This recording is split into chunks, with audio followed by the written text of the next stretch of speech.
Oh, yes, yes, y'all. Makes sense. Oh, yes, yes, y'all. It only makes sense. We're back.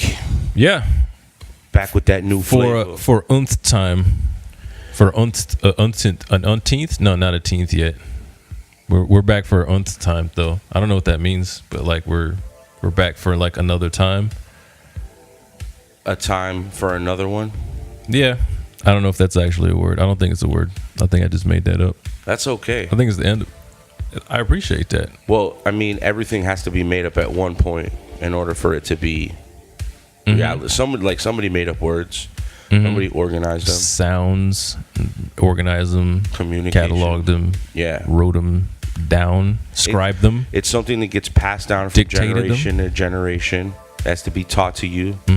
I think your parents really form how you're going to speak, because obviously they give you, you know, your well, no, I was about to say, like, parents maybe identify what you're going to sound like as far as speech patterns and dialect, or what's it called, of voices. Voices. No, obviously voices, but the when the way you speak, what's that called? What's the definition of that? Like, are you talking about your dialect? I said dialect, but it's more about the way, you know, like my grandma was first generation immigrant, so she had like broken English, Spanish, like accent. The accent, how it sounds. Yes, and I was assuming that maybe we all get that from our parents, but I think this only happens in the U.S. There's a lot of people that have like Spanish parents, but then their kids grow up to have like perfect English. Yeah, like it's your environment. I think like anything else, right? Yo puedo hablar español y también puedo hablar perfecto el inglés. I can speak English and Spanish perfectly on both sides. You know what I mean? Y'all be the judge if that was perfect. I don't know if that was perfect. It's Colombian. Nosotros tenemos el acento perfecto porque podemos roar el R con R cigarros. It's something that my grandma, my mom, my aunt used to always. R. What's that? What does that mean? R. Oh, right. But you roll the R. I knew that one. You roll the R. I actually knew that one. You think parents obviously in a roundabout way, because I think what causes that is, you know, where you grow up, your environment, you know, what you are around, what you soak in. Bastin. But I guess in the right world, in the perfect world, your parent is in charge of where you're growing up and what you're around and it influences you. So the way you speak has a lot to do with what your parents are giving you and providing you to kind of like grow up and Jersey consume. Shore. Yeah, you can, you know, you can show a baby a bunch of like Jersey Shore, show reruns or whatever, and say, you know, have that accent or whatever, or grow up in that environment and just make it like, and that's how that person's gonna sound. Why is it the farther east you get, the harder your accent is? It's probably the weather, right? It's so cold. Like, but across the globe, right? Like you go to like New York, right, and then Philadelphia, and then Boston, all crazy accents, and you go to England, and you got like a complete different English. Yeah, I don't know what the twang is about, but it's different. It's different languages, though, right? So it would English and, I don't know, American be considered two different languages? It's the same language, but different. That would be dialects. That's what dialect means? Yeah, different. Because even in Chinese, you have Mandarin, and you have. This is probably like a lot, right? Nah, I think there's only two different Chinese dialects. Oh yeah, and it's similar to like North and South United States. Like, I'm assuming this because, you know, I'm an idiot, but I'm a universal idiot, so I know some stuff. But even within like the northern and southern cultures, universal China, idiot. the slang or the pronunciation is a little different, just like in the United States or whatever. Like when you're up north, this is different. You're gonna be words like for different things. You all. Yeah. That you just reminded me of Rush Hour 1 with Jackie Chan. You all remember that? Yeah. Anyway, I just saw you had the same like look. But yeah, so parenting does affect that in some I would say ultimately it has a great effect on that, because it's your environment, the environment that the parent kind of provides you. You could, you know, for instance, provide the kid with nothing but like video games to take up their time, and provide them with sports things. You can make them a football player. You have a lot of control up to a certain point, I guess, because at a certain point you're not. Like, my son's at the age now where he's really looking around a little bit, and seeing what's going on in the world. Now, that's 14. Obviously he's been looking around and seeing things, but like, you know what I mean, like other things except like whatever that was. But now, how old is Kai? 14. So you think what's the age that like it's like, okay, you're not like an adult, but it's like you should know between good and bad? Oh yeah, I mean, you should know. I would say, I can only go for literally inside my own body. Right and wrong. Right, what's wrong to kill this person? Not just make you feel bad, but like it's just like you shouldn't do it. Right. That's got to be early, right? I don't know about legally, but like that's got to be like. No, forget legally. Let's just talk about morally. Like, when do we look at a child and know that the child can be fully responsible? And fully responsible is different than knowing the difference, I think, because the question you asked before about knowing the difference, I would say like early on, like 4 but it's or 5. The parent's job, right? 4 or 5, like young. Who's supposed to really teach the kid the context of good and bad? Because your parents. It's such a great area. It's your well, it depends on what it is, right? Your parents. I mean, you did this thing, right?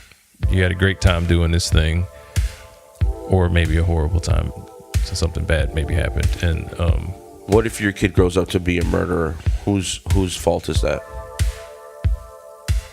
I guess it would have to see what happened during the parenting process, and who did what to who, and where kind of outside influences came into. It's not really an easy question to answer. Outside influences, that's an important point. Especially at the age when a kid is going through adolescence and wanting to fit in. And but when you're like 14, 15, you got to really start looking at these as potential eventual adults, not just like a child kid thing. You know what I mean? So I have a question. We like to talk about Florida topics, but we also have an underlining question behind all the topics and stories. So there's a kid named Konrad Schafer from Kissimmee.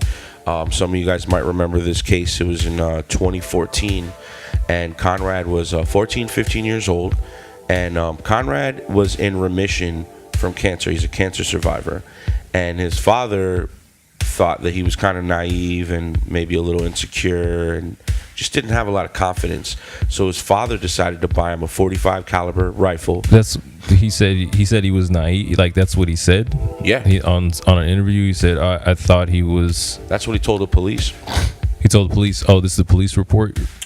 Well, we're going to get into the story, but he says that basically Konrad was suffering from being like low self-esteem, right, and not having enough self-confidence. So he bought him this rifle. He bought him a gun, thinking, what kind of gun? .45 caliber assault rifle. He bought him assault. He didn't buy him a gun. He bought him a rifle. Let's just call it a rifle, because sometimes you think of assault rifle as like the M16, and it wasn't. It's like, I think it was like an AR. It was a .45 caliber. I'm not like a gun enthusiast, right? This is .45 caliber is a big bullet. It's a big bullet, right? Or I guess a pretty big bullet. It was for hunting, though. Mm-hmm. And like I said, in his father's eyes, he I guess had some sympathy towards him because he was getting over his cancer. Wasn't an assault rifle. It was like a assault rifle style gun. Right. That could, like, potentially a handgun could do as much damage as this thing. Right. Okay. Yeah, there's .45 caliber handguns. Right.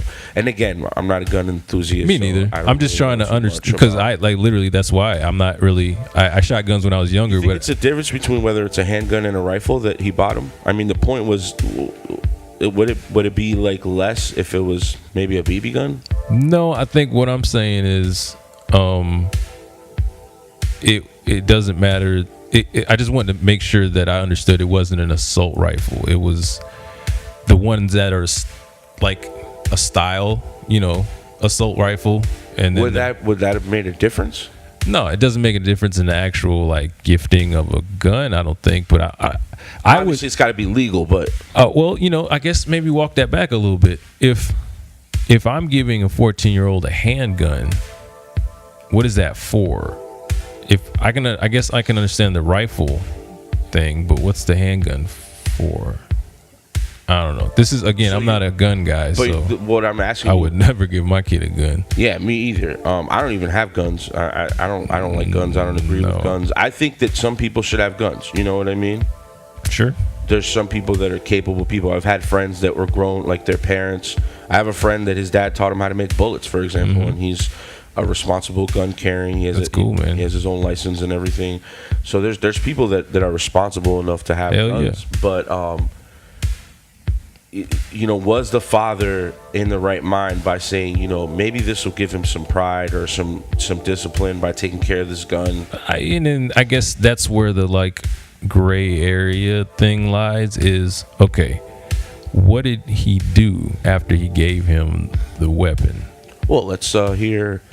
Like, let's ask what kind of like oversight, what kind of education, what kind of like manual responsibility, training, certification, or anything did he give to the kid before saying, all right, don't shoot your eye out from Ralphie. Don't shoot your eye out, Ralphie. What's his name? What's Konrad? Konrad Schafer. All right, Konrad, don't shoot your eye out. Let's see what. The father of a local teenage murder suspect is waking up in jail. His 15-year-old son is suspected of shooting and killing 2 people in Osceola County. Kissimmee police say Lothar Schafer purchased a .45 caliber high-point carbine rifle for his son Konrad in June. Detectives say that his son almost immediately began using that gun in multiple shootings. I remember this kid now. Look at the gun, though. That looks like some assault rifle style. Video and it looks, game type. And I don't know if it looks modified. I don't know that I don't know that at all. But it looks different than I've seen before. It looks like, but again, I'm not a gun guy. It looks like a Call of Duty type of gun. Yeah, man. It's for hunting though, so that should take down a couple deers, some deers. County. But he didn't use it for that. So where was the father arrested? The father was arrested in Polk County, and that's where he is this morning before he is taken back here to Osceola County to face those charges that he is dealing with for a couple of negligence. Now, authorities say that not only did he buy that gun, but he knew about at least one of those shootings and said nothing. Kissimmee police say Lothar Schafer purchased a .45 caliber high-point carbine rifle and knew about his 15-year-old son being involved in a shooting and did not contact authorities or take away the gun. Investigators say his son Konrad then went on to use the gun to kill 17-year-old David Guerrero. That weapon also said to have been used in the killing of 22-year-old Eric Rupanarin. Purchasing a firearm, the right to purchase a firearm is one thing, but you also have the right to make sure it's secure and kept out of the hands of those that should not have it. In the arrest affidavit, Schafer says he stored the gun unsecured in a bedroom closet.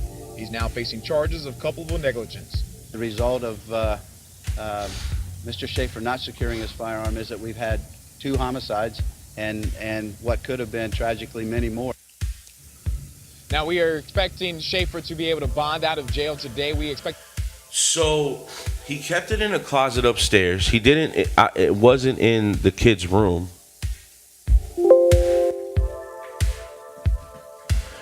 He did. I guess he took some type of preventive measures to. Yeah, but I guess. We don't have an interview with him or anything. Well, this is right after after he like a one-on-one.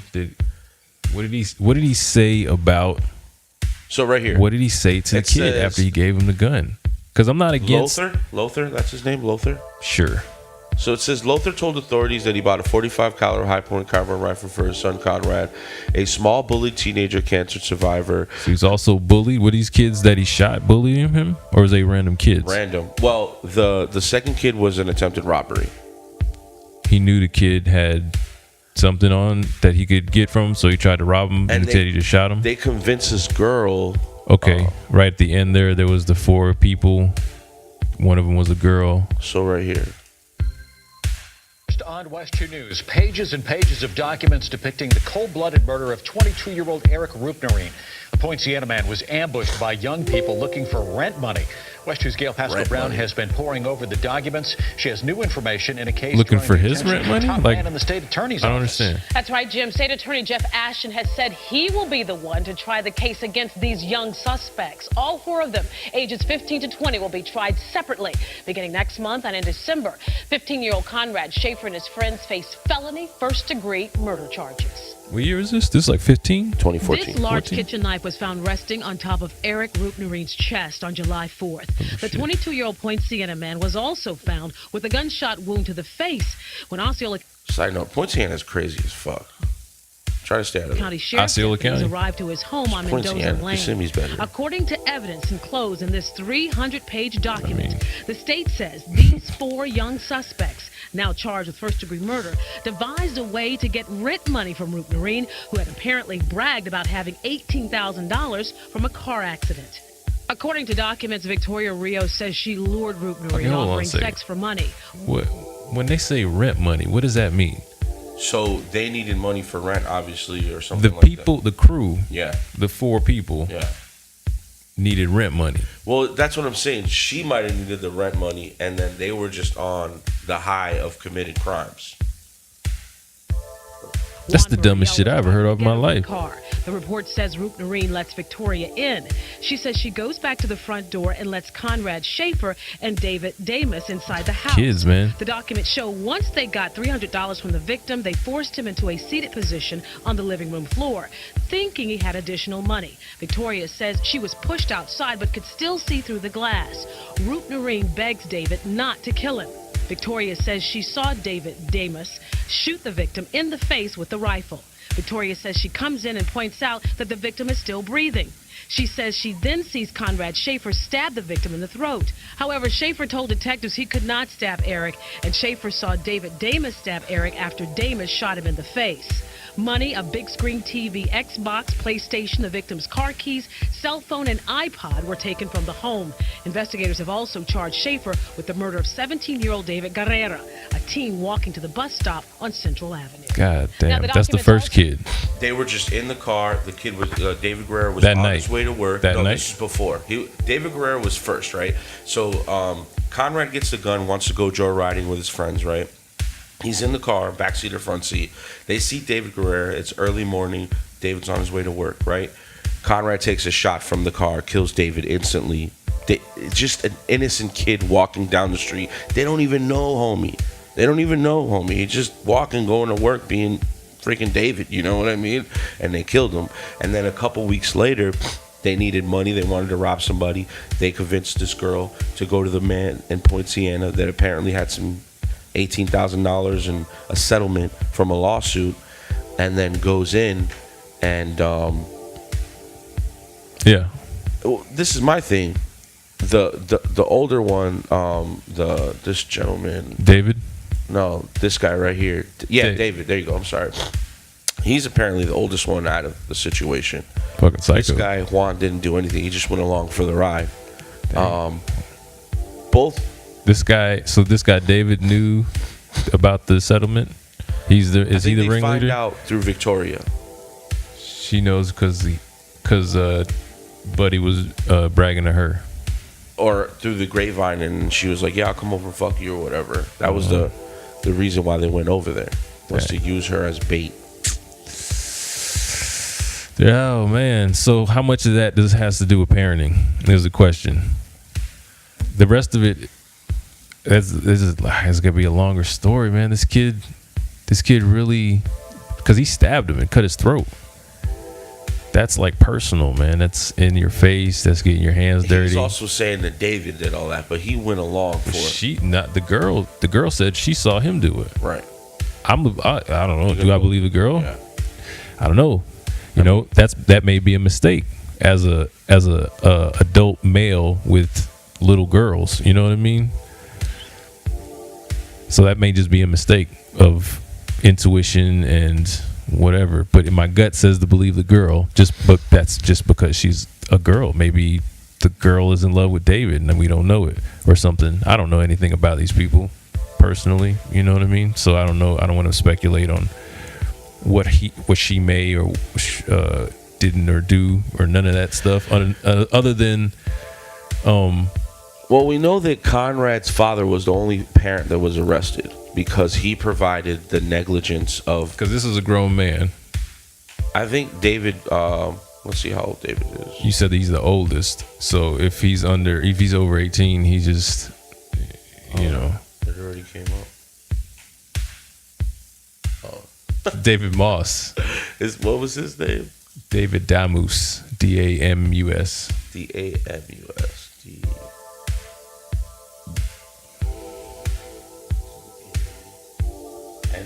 Mm-hmm. Kissimmee. Yeah. Sentenced to life. Man sentenced to life. Well, Konrad was sentenced when he was 18 too, so he was. They put on. Yeah, we're talking about David in this query.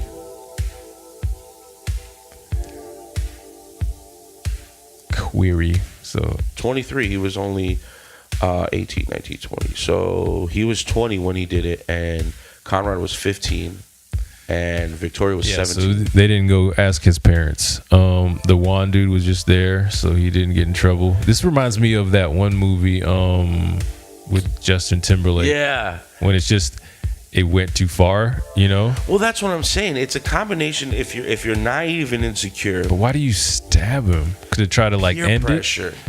To try to end it? It's peer pressure. I think it's like I'm involved in this. I want to feel like a man. Like maybe he was super insecure. He's riding around with this guy David.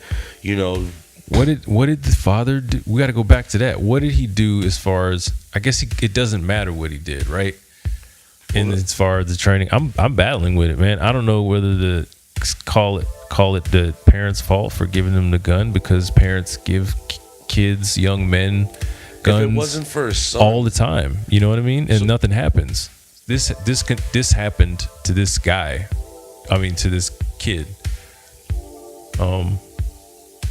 The kid had it in him the whole time. Oh man, that's a hard one, right? How do you not see that as a parent? Are you communicating? That's really what my question is. Are you talking to your kid all the time? Are you in his business? I think that's a great point about just talking. Are you in his business? What is his responses like? What is he saying to you when he says it back? What is his body saying? What is his eyes saying? Is he stammering? Is he making up stuff? Why is he not necessarily even busting him on those things? Doesn't it start even before that? Like as a young kid, like if you see your kids like antisocial and stuff like that, and not just playing with other kids properly? I mean, I think you ask questions like, do you want to do this, or do you, if you see, because I know I'm the type of person that knows now as an adult that a lot of people aren't worth my time, and by that I mean that's just going to be a negative experience for me. God bless them. Did you know that always? No, I'm talking about as an adult. But when did you figure that out? I don't remember exactly, but was it before you had a kid? Yes, for sure. Being a little kid and wanting to be by yourself is just kind of, maybe to some kids, knowing that already, that these kids over here aren't necessarily my bag, and I'm just going to be over here and think about this grass or these stars or this air moving around and why is it making noise, and that's how a lot of geniuses happen, by being in their own head a lot, because they just don't really mesh well with a lot of people.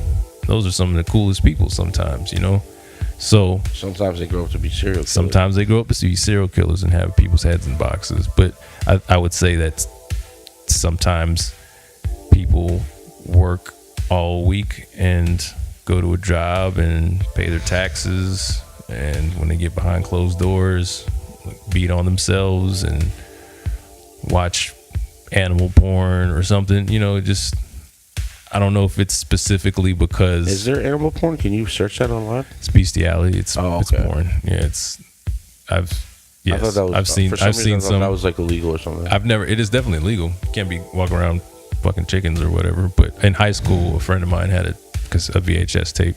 We skipped school one day, a bunch of us, and he brought it out. He goes, "I'm gonna show you some crazy shit." And he put his. I remember that day. It was so crazy. Because I went to high school in Italy, so his house was like, my house was like basically on base. So I had Americanized kind of like house or whatever. It's a military style house, and then which is very basic.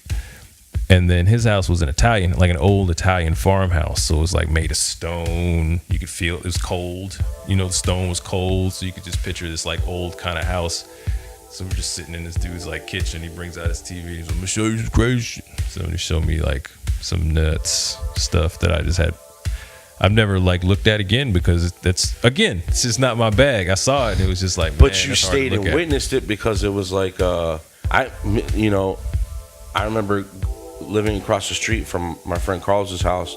We didn't watch bestiality, but that was like the house that we used to watch porn at and shit. And there would be like some funny ass thing, but it was just like a thing that us as little boys did. You know what I mean? I think we weren't murdering people. I think I want to stress that as a child, as a teenager, I never sought out animal porn.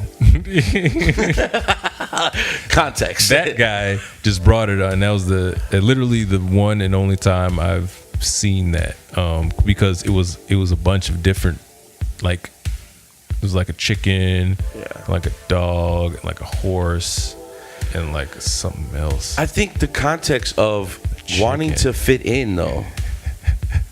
What did you have like a? Because I remember being, and I thought it was a little weird that I was in a room full of men watching porn. But again, I wasn't gonna just get up and make everybody else feel bad.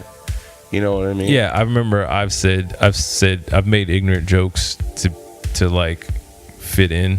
You know what I mean? Like, I've slapped somebody before to fit in a way, like I was playing some sort of role, and it's hard to explain without going into it, but I was immediately after something like that happened, even as a kid, I felt bad or weird about it. Like I didn't really need to do that, or like, you know what I mean? It was just things that I just sort of did because people were sitting there. You think was it something that was it like a lack of information that your parents gave you that you? My parents and I, when I was a kid, talked. My mom and I talked, in moments, not in moments. Like she asked me if everything was good. Are we good? Are you good? She didn't really check my schoolwork necessarily, which is probably why I was a C student. So I wasn't really I never really tried my best in school. That's the same thing with my mom. My mom was just like, "Did you do enough? Do you think you did enough?" And as long as that was okay, then, because I maybe I could have been. I remember living with my aunt and she in Little Rock, and she was a little stricter, and I actually made straight B's that year. But living with my mom, since she was a little more laid back, I could get away with like C's. Well, and it's not a wrong way to do it, as long as you're telling me you're doing the best you can do, and you're passing. That's good, and that's a good way to like look at it, unless you want to make sure that they are actually doing their best, because kids gonna maybe say one thing and the other thing is true, not necessarily lying, but because it's hard to like, think about being in school, you know what I mean, like as an adult, and really going somewhere for 8 hours and learning something every day for 5 days a week, and then having projects and blah blah blah. Now obviously it's harder to do as an adult, but think about like how much time and stuff like that takes to kind of discipline in yourself. Now put that on like a 5-year-old or not a 5-year-old, a 7-year-old or 8-year-old, or a teenager. It's just a lot of stuff to kind of like put on them by themselves. So if maybe a little more deeper dive on the schoolwork, I would have been a better student. I think it's environment too, because I see, like, I don't want to blame all the parents in Chirac right now in Chicago and those neighborhoods that kids are getting influenced by the neighborhood. Obviously there's a lot of other there's a lot of other elements like poverty and stuff like that that are affecting these kids. But I don't think they grow up as killers, but they were raised in an environment to protect themselves, and there's already these conflicts going on from hood to hood, so they grow up to be killers. I don't think they're born that way. That's interesting, because I wonder if any of that has to do with just Genetics, deep genes, like history of all the way back to your great relative grew up in a place where they had to sleep with one eye open, and they have some sort of like deep thing in them that makes it easier for them to stab somebody in the neck for no reason. What, they're Viking? Whatever it is, because that's real, you know. I often have stuff like that is real. I often have the a thought of like, who are more aggressive people, white people or black people, or brown people, whatever you want to call it. Because like, were blacks going to the north to slave white people and make them slaves? No, but the white people were going to these countries and stealing black people. And well, and you know, and then also black people who had other black people. That's true too. In the immediate area as slaves. It seems like maybe a human thing to be a human ignorant thing for like the bigger, stronger, smarter are either going to be benevolent. So is nice. that what it is when you feel like you're weak? Maybe this kid felt so weak that doing these things made him feel like a man in some psychological weird clusterfuck of ideas, because I mean, according to his father, he felt like he was a bully, naive kid. And what's fucked up is, in a weird way, that kind of fulfills what the father was trying to do. Yeah. Like, give him confidence, and because he, you know what I mean? Because how untimid is stabbing somebody in the neck, or just random shooting somebody out of a car? Like, I mean they prepared for that robbery. I don't know if they went there with the intentions of killing, but there was some premeditation going on by convincing the girl to be the lure and stuff. But the first guy, David Guerrero, like, he was just going to work, and something in Konrad's mind was like, I'm gonna shoot this guy. I wonder what it feels like to kill somebody. Where did they do drugs? No. Drinking alcohol? Maybe some weed. I think when this first happened, I was searching on YouTube for, like, let's see if we can find. I think it really has to do. Any pills, yo? I think it has to do really with like the. Cause you get on some pills and some drink, man. You're a whole nother person. I think this is the. You want the families to know that, you know, he apologizes for anything that he did that may have caused anything to happen. This is the attorney of the father. Know how this happened. He doesn't know how his son got the gun, but he did get it. And so if there was any responsibility on his part, he apologizes. And he doesn't know how to. He doesn't know. Go run that back. He doesn't know how the except to apologize. Know how this happened. He doesn't know how his son got the gun. But probably like out of the closet or something. On his part, he apologizes. But I thought you said. Did you hear that it was unprotected? He wasn't locked up. Or to try to make sure that it doesn't happen again, and that's all you can do. Yeah, if he hadn't done that, but he's a little bit naive, and he was led along by the kids a little bit to do some things that he might not otherwise have done. And he come on, bro. Was going to be done, or what might happen with the gun, and he trusted his son, and he shouldn't have. Okay, so he's saying he didn't know that the murders were going to happen. He knew that the gun was there, but he didn't realize it didn't cross his mind that Konrad was going to take the gun and go do some criminal acts. And he feels like because Konrad was naive, he was influenced by these other kids to do these, including the first shooting. What if David? You know, I'm assuming, I don't know who David is, you know what I mean? But what if these kids were like, you know, just in the like, we got to also fast forward to the age that we're living in now, where like our rappers were gangsters and they talked about murder and stuff like that, or our heroes. But now with video games and like all the, like, look at Chief Keef with the guns and the videos and stuff like that, and there's a little more like a realer effect. It doesn't look so cinematic. And a lot of time rappers were like, oh, you know, I am Tarantino, or I am Al Pacino, you know what I mean? Like, I'm just playing a role. These are stories and stuff like that. Kids don't believe this. This is just entertainment. But then Chief Keef comes out with like guns, and he's like, nah, this is real. Like, we're really gangbangers and stuff. And, you know, this is cool, you know? Like, look at all the... Danny showed me a video of this 17-year-old kid, and they all got Dracos in the video. Like, that's... Remember how we used to have big jerseys? Yeah. Now it's Dracos and guns. Yeah. You know what I mean? So there is an element of peer... This is 2014. Chief Keef dropped in 2012. Again, there's no... Where's the person... Sounding old as fuck, Thompson. Where's the person that's like responsible to saying like, hey, man, and you know what?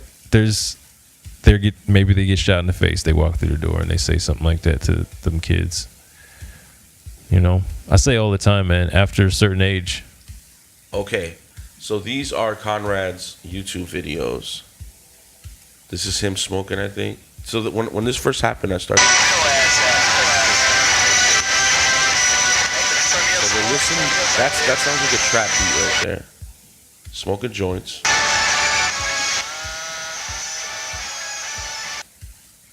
These are all Konrad's videos. We bossin' lifelong, live lifelong. That's Konrad. Looks like he got into a fight there. So you see what I'm saying? I think this kid this is hip hop playing in the background. So you're dealing with this little bullied white naive kid growing up in BVL, Kissimmee. Yeah, man, it's rough for sure. Where like he's the minority here. Because in Kissimmee, there's a whole bunch of Hispanics. Absolutely. Right? And he just got over cancer. This is clearly a fight. This is in 2000. Look at his eye. Yeah, 2012. This was in 2012. He's listening to Chief Keef. He's playing Call of Duty. He's mad insecure. All his friends around him are telling him to smoke. He's clearly smoking. Look, there's joy in the back of his ear. Yeah. So that's what I'm saying. Like, in the car, was it like some pills or some alcohol involved? You think? Maybe. Or he just got tired of being bullied, so he shot the first Spanish-looking dude he could find? Was it racial? I don't think it was racial. I think he was just wanting... I think he looked at it like something outside of what murder really is. It was just like, oh, I wonder what it would feel like to kill somebody, and not giving it the real... Sorry, to interrupt you. I always think this is what we were talking about. Like, what's up with the dad? Like, what's the dad's involvement here? Maybe he's just like, be a man, be stronger, stop being so weak. Men do that sometimes, especially prideful. Like, if you grow up with an alpha dad, I'm glad I didn't have it. My stepfather came into my life when I was like 15, and he was like a big brother. He was never like, you know. And my mom was always like, you know, men are supposed to cry sometimes. You know, don't be a little bitch, but men are supposed to cry sometimes. So I got a very balanced idea. And not everybody gets that. But our question is, should he be held responsible? Right? Your initial question, the one I couldn't answer off rip, because it's a hard question to answer. You need to have this conversation, I guess, with more facts instead of just us riffing about, not riffing, but like thinking maybe this happened, that happened, but like actual facts. I would think they'd sit him down and ask him questions like, all right, so you gave him this weapon, yes or no? No. He bought the weapon, kept it in the closet, and he bought it because he wanted to create an outlet of confidence. It's the dad's weapon. It's not their shared weapon. Yeah, okay. Again, like he provided the weapon, whatever. Could tell he was kind of creating some type of rules by keeping it in his closet, maybe. You know what I mean? Okay, but what I'm saying is, aside from that, right? So let's say he's the best dad, I guess, in the world, right? He's having conversation. He's obviously not. And he's having conversation like, hey, man, you smoking weed? Or he's having all these questions. And he's just lying, maybe, and saying, yes, everything's fine, Dad. I'm not doing any of this stuff, right? So what went with the weapon, right? The gun. What besides saying, I'm going to keep it in the closet, you don't touch it unless I touch it, did they take a course on firearm safety? No. Is there some sort of like certificate or anything? No. This kid, obviously no, because he got charged with negligence. Yeah, right. So but he killed people with it. Like, you open the door by being negligent to kill people. You know what I mean? So he should definitely be held responsible in that way if you didn't just do simple stuff. Yeah. Now, if he did all of those things and just the kid just, it's sad that you get picked on. I sort of got picked on too, and not all the way in that got to get in a fight about it, but I know what it feels like to like get picked on, I guess, in a way. So it sucks that he feels like he had to take it to a level where he's killing people, but it sounds like it was a little extra, man, because he shot a random person just walking somewhere. And that was the first murder. That's so grimy, And then a slit throat and a butcher knife, like, that's extra. Like I said, it's personal. You see it all the time in in movies or television shows, which makes me sound like an asshole. You think that type of stuff affects kids to desensitize them? I guess it to depends the on reality of things. And I always like go murder, back. And I always go. Seems like I can just cat people in Grand Theft Auto. I always go back to the parents. Just get man. 5 stars and run You around. Understand that this is not about right. You It's have the question. You have the communication and again, I employ the rule of just being annoying as hell. Talking. I just try to talk and ask questions. That's the best I can do. You know who Jeffrey Dahmer is? I've heard that name before. Yeah, he's a serial killer. So Jeffrey Dahmer did some crazy things, like not just kill people, but he ate people. Mm-hmm. There was some sexual things behind it, and according to his parents, they were pretty regular. Now his mom had some mental, I think she was in a mental institution when Jeffrey was born, and there were certain things. But according to his father, like, he was a regular old kid. They went fishing. They roughhoused. He talked to him a lot. He did notice that. I'll play this awesome video. This is a 1990 something special by our wonderful queen Oprah. I will say before you hit play on that, I don't know. He killed a lot of people. He had sex with dead people, and he kept people, ate them, and he kept them in boxes and stuff. And he wasn't racial. He didn't discriminate. Right. He loved killing people. I don't know, man.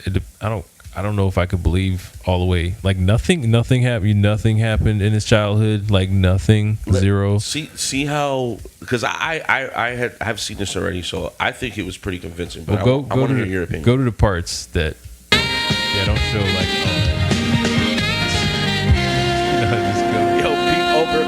I'm holding in my hand a photo of a little large penis. Does she go to the barber? I am not on my head. I can't co-sign anything he says about Oprah. I love Oprah. I'm totally down to be It's beautiful. Beautiful woman. who may not look too different from your own child, but somewhere deep inside this innocent-looking toddler. I don't want to judge, maybe because I'm judging this, but this looks like some psycho baby. But maybe because I already know. That's a judgment, and that's maybe because I already know. Because you already know. Of a sadistic monster just waiting to come out. How could this little boy ever grow up to commit these humanly unimaginable and heinous crimes? He savagely raped and murdered at least 17 boys and men. He would then lure them into his home, drug and strangle them, then have sex with their dead corpses. Afterward, he would slowly and methodically skin and dismember their body parts, and finally would perform cannibalism on their mutilated flesh. When we hear about such grisly crimes like this, a lot of us ask ourselves, who were his parents? I know I did. Yeah. How was he raised? What happened to the child? This is the father of the young man who committed those crimes.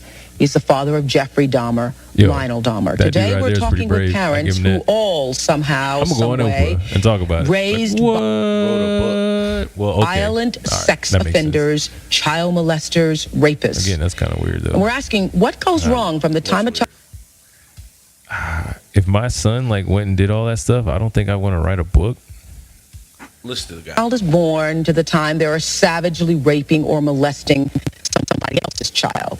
That's what we're here to try and figure out today, so that other parents can stop this from happening to your own children, so that you might notice the signs and be able to do something before it's too late.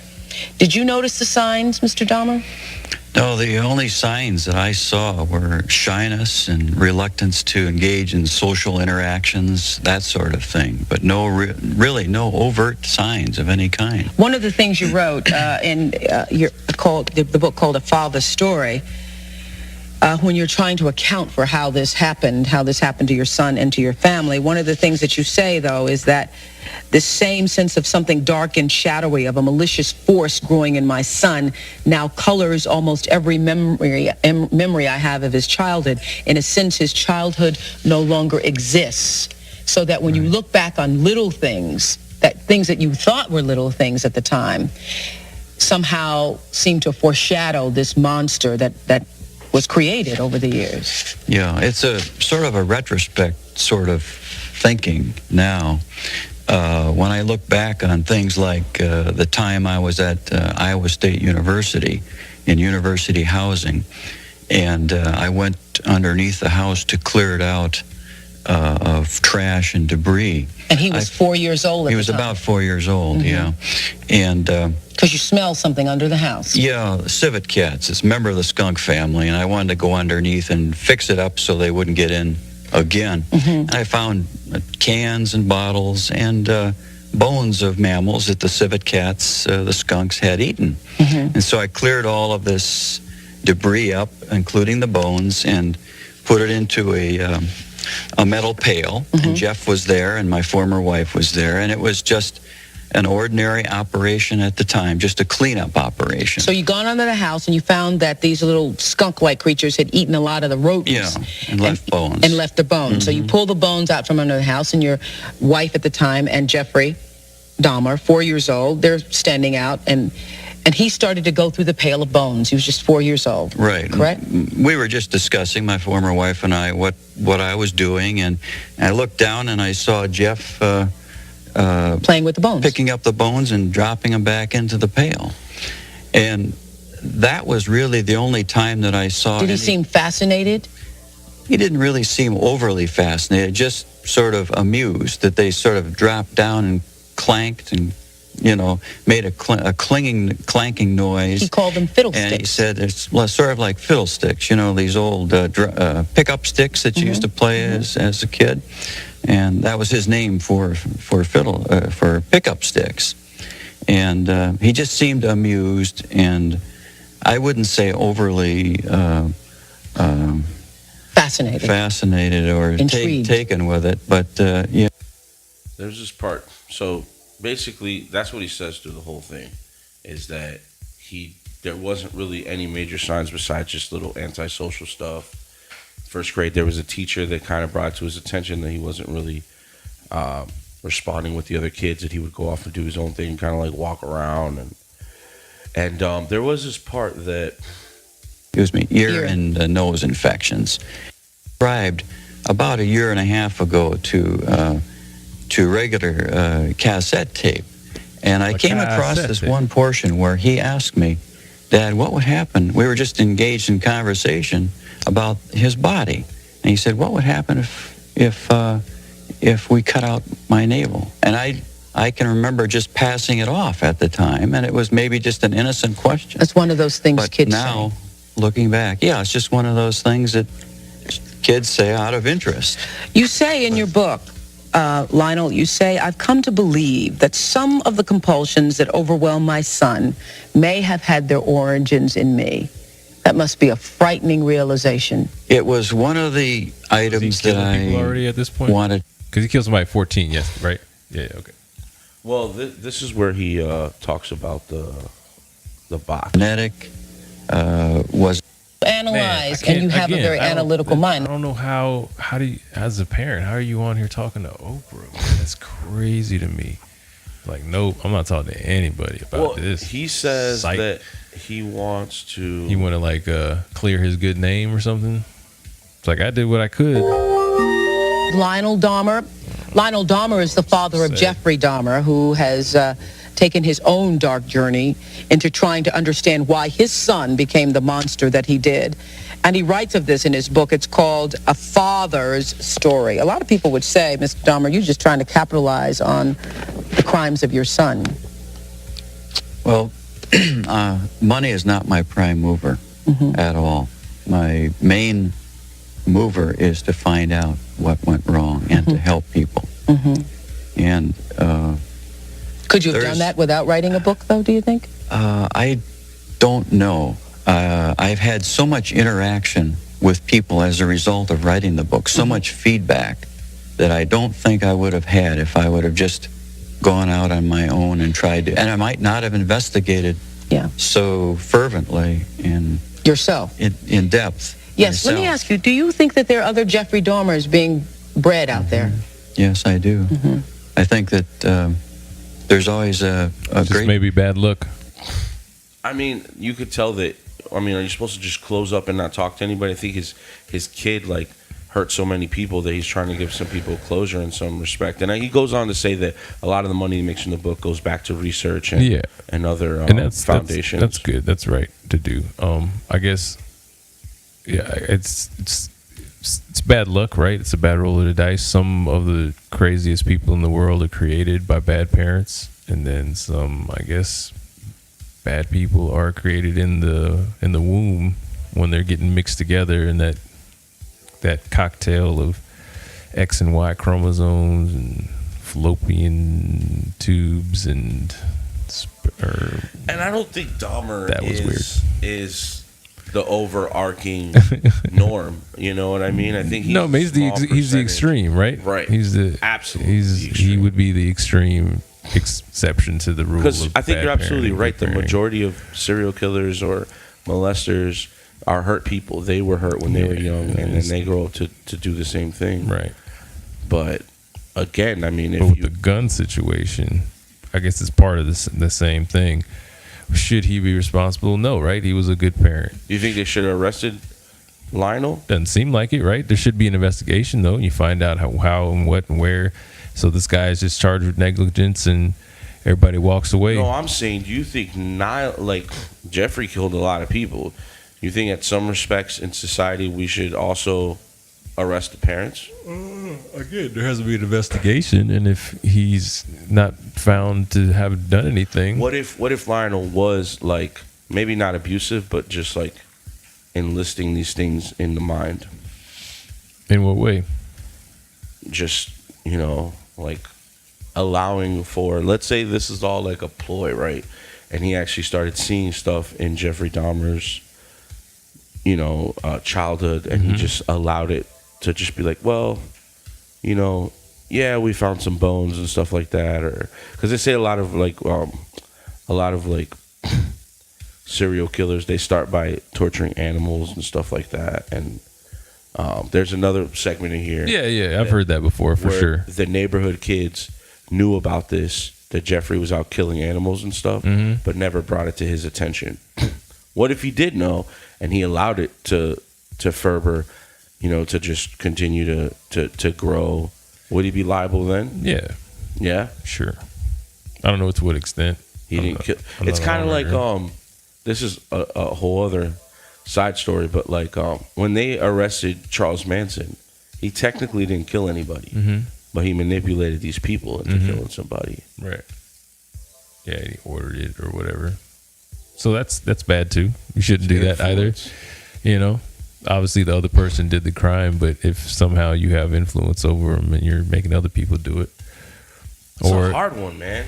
It's that gray area of parenting. It's really what it is, right? That's how crazy it is. This Dahmer story baffles me. I mean, the Konrad Schafer thing, I think. Look, man, people's brains are wired different, right?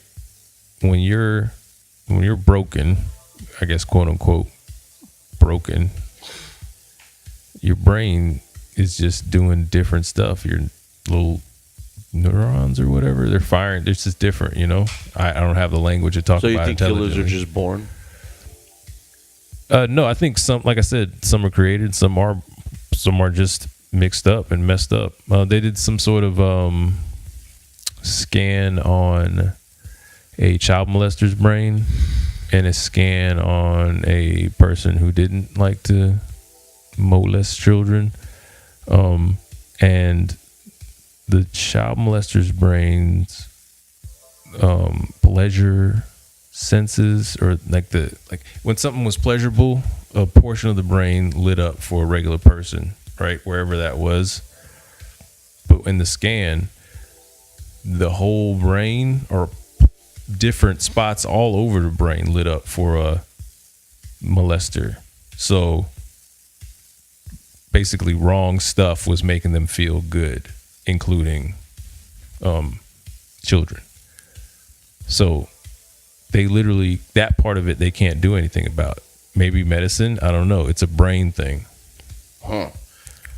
So that part they can't do anything about. What if we could? Should we get rid of these people? What if in the future we could? Oh, you mean like genetically? Yeah. Maybe, yeah. That's something to look into for sure. Like I'd be down for that. To isolate, but then wouldn't that be on some like? They're doing it already. Youth and they're doing it already, man. You can get you a blonde baby, put it right in there. No, I'm saying like, let's say you have a child, right, and you birth the child, and then they realize that it's 50 years in the future, right, and they can isolate all these things in the brain, and they know how to categorize these individuals, and they know, hey, this brain scan predominantly leads of to a born baby, right, and it leads to this baby has parenting on a whole different level chance of being a killer. Should we get rid of those babies then? Get rid of them? Yeah. No, can't be killing babies. But we know scientifically that they might grow up and be a murderer. Yeah, but they haven't murdered anybody. So, it's your responsibility as a parent to make sure your little potential killer doesn't become a killer. And as long as you do everything you can, then you won't be held liable like your boy here, because his freaking kid flipped out and started eating people. That's gotta be so hard. And shout out to this guy. He still goes to see his son. I don't know where I would be if I had. He's still alive? Jeffrey Dahmer's still alive, or is this? I'm not sure. But in this interview, he goes to see him once a month, and he talks to him like every week. Does he bring him something to eat? Hey-o. That was deep. It's terrible. I'm sorry. I apologize to the victims of Jeffrey Dahmer. Yeah, if for some reason I don't want to piss we get victims to listen to this, from the bottom of my heart, just know that this is entertainment and we mean no disrespect. 17, absolutely, just 17. Understand that it's just about context and understanding just how people are, and I'm just blown away by stuff like this. So he died in 94. Yeah. 17 victims, man. He had severe head trauma. He died. Somebody killed him. Oh, that's right. He was killed in jail. And I was thinking back. I think it was a family member. Oh yeah. Yeah. I mean, statistically, you kill 17 people. One of those people's family members is going to be in jail, because there's a lot of people in jail. Yeah, over 2 million. And I don't know if that's a real statistically that I said. I just seems like a good statistic. You know, Milwaukee. Well, they gave Konrad life in jail. At 18, did they wait till he was 18 before they sentenced him so they could give him life? Yeah. I wonder if they did like psychological. Obviously they did. They probably did some tests on him and whatnot. I think they'll do more because he's only been in jail for 2 years. And I don't know, man. Again, it's such a personal crime. The guy, I guess, I don't know, but shooting him in the face is more of a video game than smelling the blood, smelling the copper in the air. You know what I mean? That's so crazy. Why didn't you just shoot him again? You know what I mean? You already did it once. Now put him out of his misery. Who, the second guy? The first guy who shot him. The second guy, yeah. We're talking about the second murder in the house. Yeah. And I mean, were they going there to kill him, or was it just like another? He had. I mean, you got to know. I mean, I tell my son all the time. I'm like, no matter what, man, no matter what's going on, and this is always future proofing because he hasn't really been in too many situations where I don't know where he's at or anything like that. Whatever happens, man, you can always call me, even if something really bad is going on. I'm always going to be there for you, even if you don't have to. You know, I try to tell, because I think of these situations I was in where I did sort of just go along with stuff and it worked out. You know what I mean? Yeah. And it worked out. I was in a car one time where, for whatever reason, these dudes got it in their head they were going to rob a hooker, right? It went from getting a hooker to, it went from talking about hookers to getting a hooker to not getting a hooker to talking about getting a hooker, and then robbing one. So I just rode, this was like in high school, so I just rode around in this car with these guys, basically just hoping nothing happened, and nothing happened. They couldn't find one. So I'll incriminate myself because this is past the statute of limitations. When I was like 18 or 19, was getting into hip hop. I was hanging out with these crew. We used to call ourselves the gods, dangerously artistic geniuses of destructive sound. And we were heavily influenced in hip hop. We were dabbling in becoming maybe a rap group. But we did a lot of stupid things like smoke weed and, you know, get into stupid fights. So one of our homies told us that there was this guy that owned a transportation company.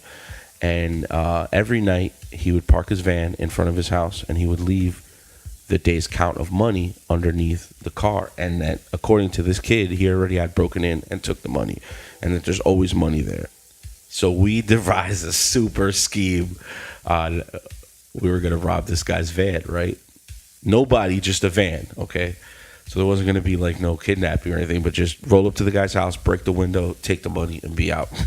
So we had 2 cars. We had like a lookout car, and my homie was like sitting in like outside his car, like his car was broken down. It was like some movie shit, right? Mm-hmm. And then we drove by in the van. I was the driver of the van. I pull up, people would jump out the caravan, break the window, take the van. So the whole time we're like devised, like, how are we gonna break this window, right? So like, oh, I heard we can use a spark plug. So we tried. Right. We tried to use a spark plug. Anyway, so we practice all this stuff. The night of the thing, we go do it. We roll up to the place. We try to break the window. Window does not break. Sorry. Does nothing. It worked when you practiced. I guess. Yeah. Well, we practiced against like some glass. I forgot what we threw it against. It wasn't a real window though. Anyway, the glass did not break. So we all jump in the car. I'm freaking out. So I make everybody throw all like hammers and everything in a bag, and I just throw it. So then we get back home, and everybody's mad at me because I threw the evidence out. And I'm like, nah, we got to get rid of that shit like in the movies. Mm-hmm. Did you throw it near the thing? It was, but there was no reason to because you didn't break any. You didn't break it in anything. Nope. That's funny. Stupid kid shit. For sure. Stupid. Making bad decisions. 18, 19 years old. Stupid kid shit. When I opened my first studio, a friend of mine that was recording gave me a 9mm Spartan or Spain pistol in exchange for some studio time. And I rode around with this gun in the back of my car. Don't know what kind of bodies you got on you. So I told my stepdad about it, and he told me, he's like, this is the only time in Milo I honestly thought was probably going to slap me or something. He's like, are you an idiot? He said the same thing. He's like, you don't know if this gun has bodies or anything. So he took the gun, buried it, got rid of it or whatever. Yeah. And just dumb penis things, bro. Dumb things that I did as a youth. Right. So peer pressure, I guess it's peer pressure because you want to look cool. It's a lot of stuff. I would think it's a lot of stuff. But I think, again, I keep going to this particular incident. I keep going back to actually like cutting open this person. It's like, wow. You ever flay? Yeah, I'm sure you have. You cook stuff. You flay a fish, like a live fish or something. It's something weird about it, you know? It's not just like, unless it's your job where you're always doing it over and over again. It's just like a weird kind of like. It is, yeah. Yeah. Feeling not just gross, but like, you know, I seen a pig killing something. for Christmas, and that was crazy. That was traumatizing. I never wanted to see it again. I still ate the pig afterwards. I was 3 or 4, and I can remember because I'm German, so like German from Germany. You know what I mean? So That's Scheiße shit. Yeah. So my family has a winery, right? And back then, that's with wine, like vineyards and all that stuff. They still got a winery over there? Yeah, absolutely. Oh man, I gotta go to Shadler wine. That's dope. But well, when I say my family, it's like my uncle and his immediate family. It's not like they send us checks or anything. Yeah, no, it's in the family. Yeah. You know, all of that stuff. What was I gonna say? There's a winery. Oh shit, I'm losing it. Winery in Germany that your parents or your family owns. Yeah. But why are we talking about Germany? Oh, pigs. Yeah. So because there's farm back then when I was little, there were like, we also had like a farm sort of thing with some pigs and stuff like that. And I've seen pigs get slaughtered, but like at a young age, like Did 3. Did it traumatize you? No. I'm vegan now, but like I don't know if it's because of. Oh, obviously not, because you ate pig. I for a long time. I ate meat a long time. I didn't go vegan until like 3 years ago. So it's not, I ate that food, so it didn't really like. But cutting up a body, so that affected you. I think about it, I hear the scream still from when I was little as the memory, because he shot him with an air gun. I can just still hear it screaming. But like doing that with a knife to a person that was just talking and is just begging for his life is just like, it's extra, man. There's something going on internally in you. Maybe that your brain is not right, maybe the chemicals in there aren't doing the correct thing. Maybe, I don't know. Peer pressure's a motherfucker. It's in there. I would say that's part of it. This other guy, David, not innocent, shot a guy in the face, 20 years old. We're not even talking about him or his parents or what happened to him growing up, because his story might be completely different from, he's not a cancer survivor, maybe, I don't know if he survived cancer, but probably not. Did he also have a good upbringing? That's a good question. Where's the mom? Where's Conrad's mom? Do you know? No. Well, hold on a second. I think there was a video. Because it takes two, man, for a balanced individual. It really does.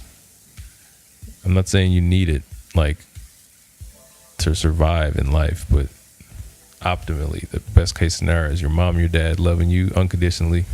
Conrad Schafer, I am a monster and deserve to but hold you accountable. This was the sentencing of Konrad Schafer's court. Jail for lifetime for what you did to my son, who was harmless, decent young man that was raised with lots of love and respect. I don't know about your upbringing, nor do I care, because you violated our home and trespassed uninvited when you should have been in your home, not ours, taking the life of my child. I will never forgive you, and I pray that you get what you deserve, the maximum punishment. All I can do is pray. That was the father of the Poinciana. the mother of the Poinciana man. So this is actually his testimony 2 years after the murder.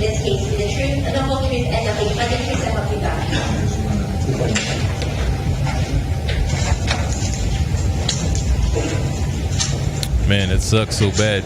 It's such a like I said at the beginning, a little bit for sure. I said at the beginning, for rent. For fucking rent. Konrad, it was for rent, right? For rent money. Speak up as loudly as you can, okay? Yes, sir. Is there something that you wanted to say to the judge before he sentences? Yes, sir.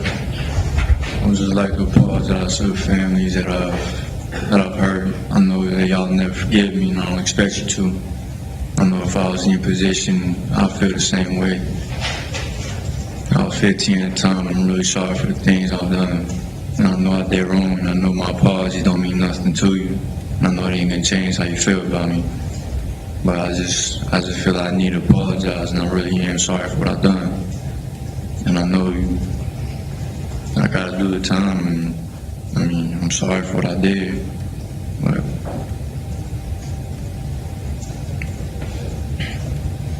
I wish it never happened. I wish I could take it back. I wish I could change things, but I can't.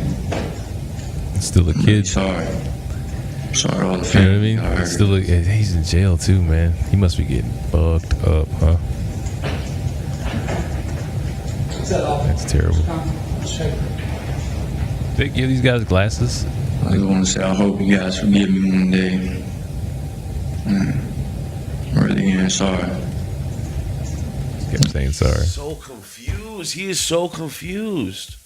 What is he confused about?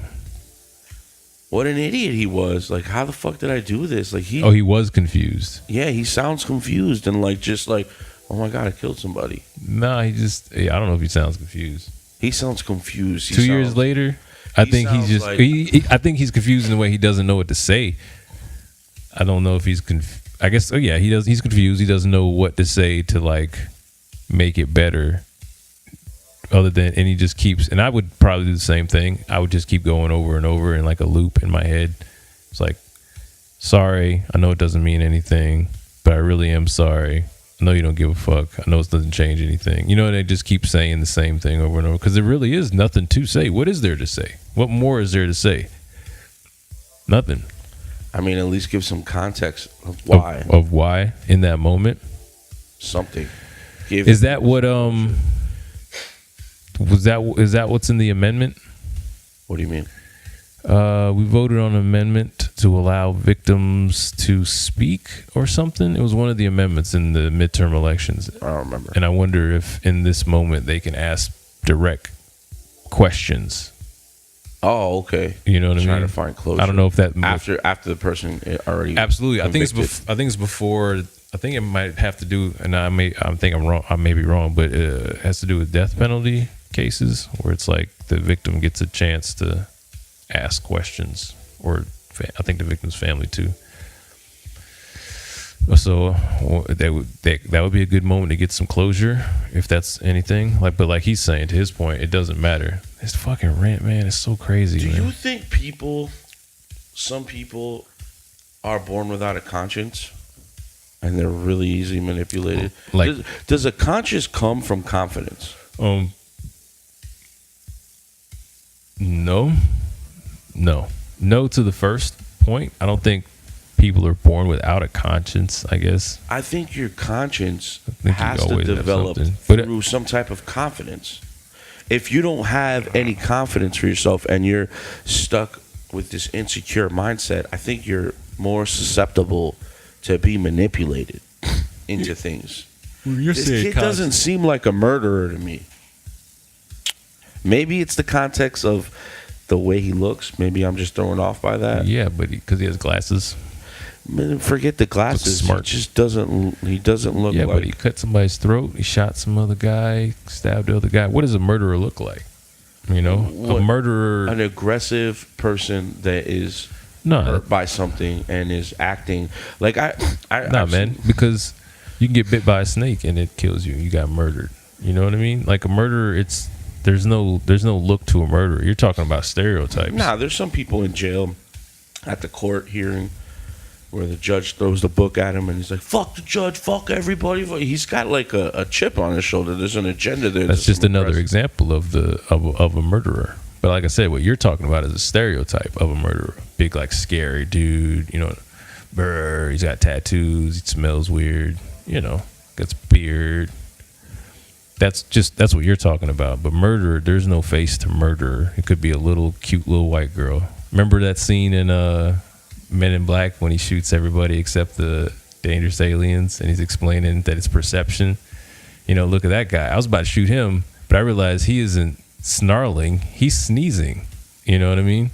Or then he goes, well, why do you feel little Katie had to die, right? He has a little bullet in the little blonde girl's head, and he goes, look out here. 8-year-old white girl, middle of the ghetto, bunch of quantum physics books, middle of the night. She about to get into some shit, Zed. Blah, blah, blah. You know, it's perception. She was about to set off a nuclear reaction and murder a bunch of people. But, you know, if he had used stereotypes, he'd have shot all these aliens working out, sneezing, and whatever. Right. That kid's clearly a murderer, right? Now, why he did it, peer pressure part of it, maybe bad parenting because of the negligence. He was afforded the opportunity through a misguided attempt of his father to like bond or like give him a sense of like manhood, and ultimately going to jail, which is, you got to be a fucking freaking man to be in jail. I tell you that, in the kind of jail that he's going to be in or is in, you got to be a man to be in there. So I don't know. Some could argue that the parenting, he gave him the ultimate lesson in manhood, you know? Wow. That's the craziest part of this whole like conversation. Wow. That's a great point. Is he responsible? Yes. Should he go to jail? No, but you got charged with negligence, so that's something. Is it enough? I don't know, man. It's like I said, did he give him a class and all that? I would have to know those questions. 2 years probation and 4 months of credit time served. So, and he was in. So that's something. It's definitely a lesson learned. It's too bad some people had to lose their life for it, and your child. And hopefully other people learn from it. But like I said, was he wrong to do it? And did it? Arguably no. Just because you want to get some sort of experience as a man. There it is. Look at him. Welcome to the training guy. Welcome to the training grounds of the real. Yeah. Yeah, you got to build confidence at jail. You got no choice. Do some push-ups. Whole lot of push-ups. Take off those glasses. Yeah. Just shit on yourself like Martin Lawrence. Never wash my ass. Start licking his fingers. Oh, God. Man, again, with my positive optimism, I feel bad for the kid. I feel bad for everybody in the situation. Even more for the guy, David Guerrero, that was just going to work in the morning and just being David. He made zero mistakes that day. So sad, man. He made zero. He did zero things wrong that day. He got shot over. He was young. Pointless, just pointless. There was some other kids that were shooting up the, like. He may have also shot some other stuff up. Didn't he shoot that we don't know about? No, I mean, like, in the story, did he not also shoot like hotels or something like that? I don't remember. No, there was the thing was that when this happened, there was a whole bunch of string of other shootings, and they were trying to associate him with it, but they couldn't. Because Kissimmee was getting bad this year. I think, I'm going to go back to this because listening to these little videos. Mm-hmm. So this is 2012. He's how old? He's 12, 13, 13. Yeah. Little boy, little badass boys. Smoking joints, 14.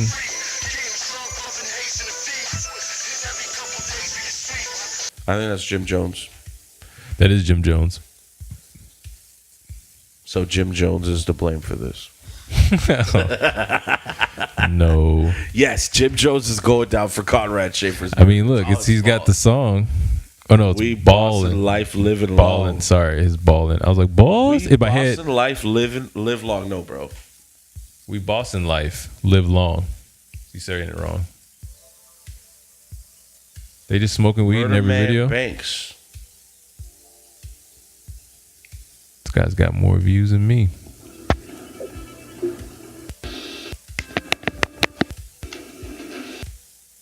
Most of these videos. Oh, he's gonna be a rapper.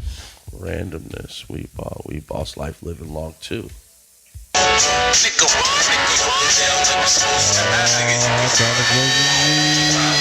Work out. They're gonna work out too. That's cool. 50 cents is the point.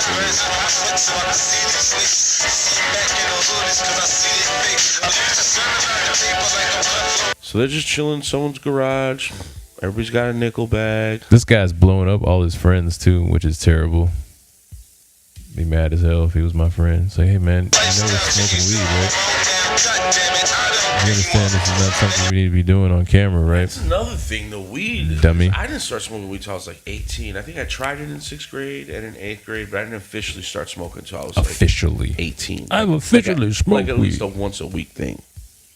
I was at a party at like 16 and I smoked some weed and ate an entire strawberry cheesecake, and that was it for me.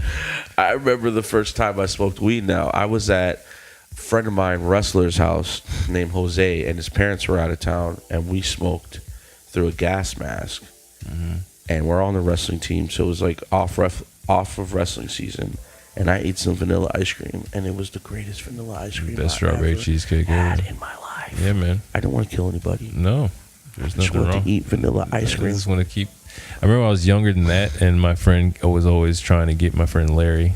He would always try to get me. His brother Paul was in a gang. He was a Blood in Texas. You were going to be a Blood? Definitely not going to be a Blood. I did wear Dickies for like a week or two, though. Did you ever have a flag? No, I never put a flag in because that would have been.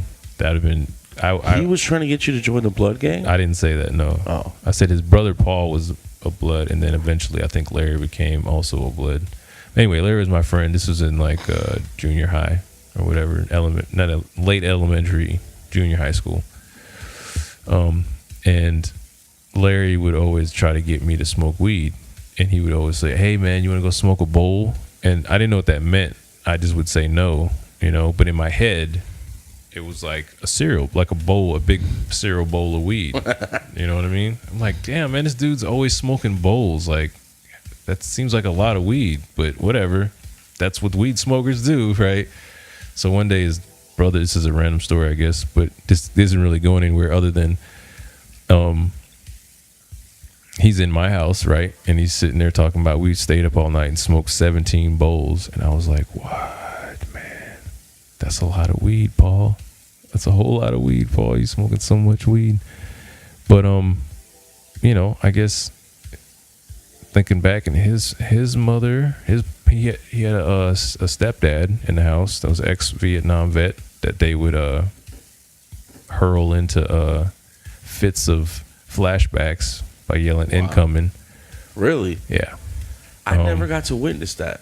I've always, and this is fucked up what I'm about to say, but I've always I never thought that was a real thing, but I guess I've seen the dude hit the ground and go under the table. I always thought that was Paul yelled like a joke or something that people made up, but so that's real. I don't know if it happened every time, but yeah, it was terrible. So that was one parent, and the other one was mom, who seemed nice enough, but I think she was she was like messed up too. So that was like, so he freely smoked weed in the house. I didn't, obviously.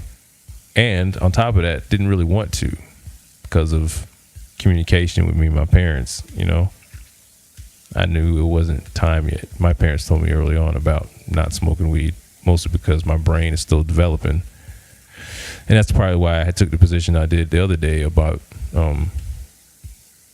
letting kids do drugs and stuff, just because that was what my parents told me. It was like, hey man, and plus I've looked into that, like your brain's still doing stuff.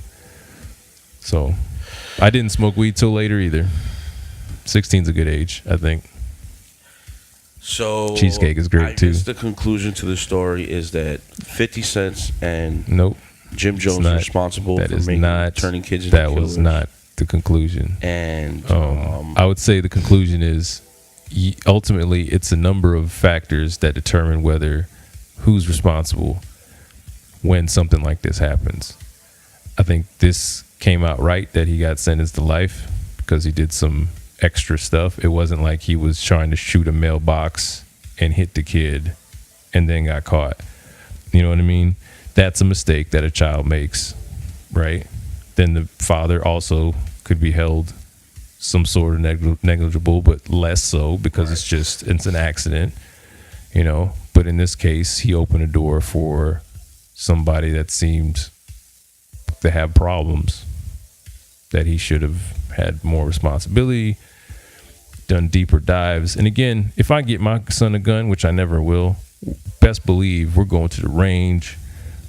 He's gonna be able to take apart that weapon name every piece. You ever seen those videos where like the father's teaching the son how to exit a home if there's an invader, and he's like tactical training. A little kid. Yeah. Tactical training. No, I know kids not know personally, but I know parents who have kids like that. You know what I mean? I shot guns when I was young. You know what I mean? To know how to use them. I know how to use a gun, pretty much. I haven't in a while, but yeah, me either. I know the workings of it. I know that there's a safety and there's a slide, and you got to get the clip in and out. You can tell a lot of times by the weight if it has.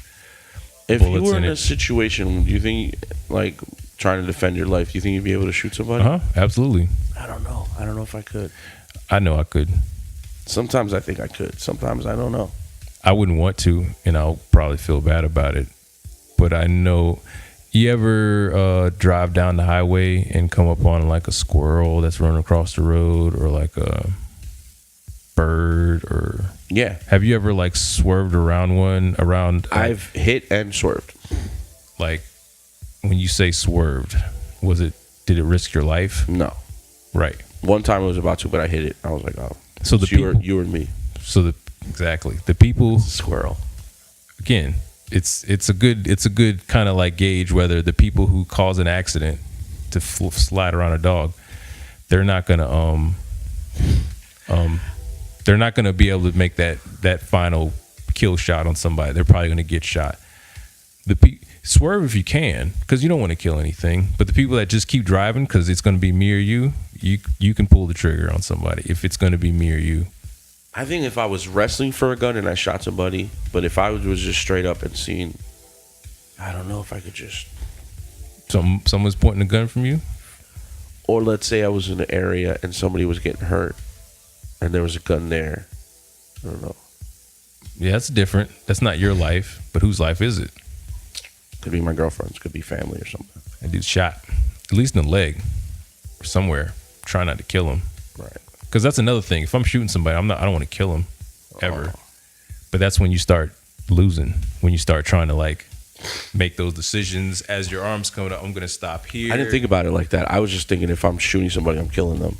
I didn't think about like the. Well, there's definitely that risk, but I don't know. I'm not trying to kill anybody because aside from that being on my conscience forever, now you're in trouble. Yeah. Maybe not forever. Maybe once the trial and all that comes out, you're saving your girlfriend, so you had to do it. But that's like a headache. Shooting somebody in defense, proving that they were a bad person, they're alive, blah, blah, blah. That's less of a headache. I guess, of course, unless you shoot some sort of like terrorist, some international terrorist, but then you also shot his brother because they like attacked the English Parliament. Or like the queen and the princess, you know what I mean? But then you were coming out of some sort of like, no, I'm saying you were coming out of. Would you be wearing one of those big buffs in a red coat? No, I'd be coming out of some sort of conference or like where I was teaching people, and I just happened to be in the wrong place at the right time. Is randomly there. No, she was driving out, and then they attacked her. It was like a terrorist thing. But then I killed like the dude's brother, and then he went to jail for a long time. And I went about my life, married this beautiful girl, had a kid. It is rated R. It's called Clear and Present Danger. It's a great movie. Harrison Ford. Oh man, what a great parent he was in that movie. Well, we'd like to ask you what you think about parenting, and what do you think about parenting? We got enough parenting. No more parenting in Florida. Not in my state. Florida's crazy as hell, man. They are just always coming with the ruckus, like every single time. But I assume, like as always, it happens in every state. But let's focus on Florida for now. Let us know any stories you want us to talk about. Hit us up on the email, Fresh Produce Media at Gmail. Fresh Produce Florida Media at Gmail. Or comment on any social media that you find this content on. Instagram, YouTube, Facebook. Wherever you find this, comment. Let's build a dialogue. Let's build an Etsy page. Fresh Produce Media Etsy stickers. And stuff we have little Konrad stickers, like a little. I don't think we should make. Rifle. You're going the wrong direction. Let's not. No. Let's walk it back. Man. Well, Like I say always, I appreciate your ears, your eyes, and your mind. Thank you for spending time. I don't think you've ever said that before. You say it. You say it always. That's the first time I've literally heard you say that. Did I appreciate? No, your ears, your eyes, and your mind. Then the way you say that. You've never said that before. I've never said that. No, we'll take it. We'll look back at the tape. I don't think you've ever said that before. Well, if I haven't, now you guys know that I've always appreciated it. It's been in the appreciate your ears, your eyes, and your mind. As always, I'm Chris Thompson. I'm Fredo Peets, man. Big hug.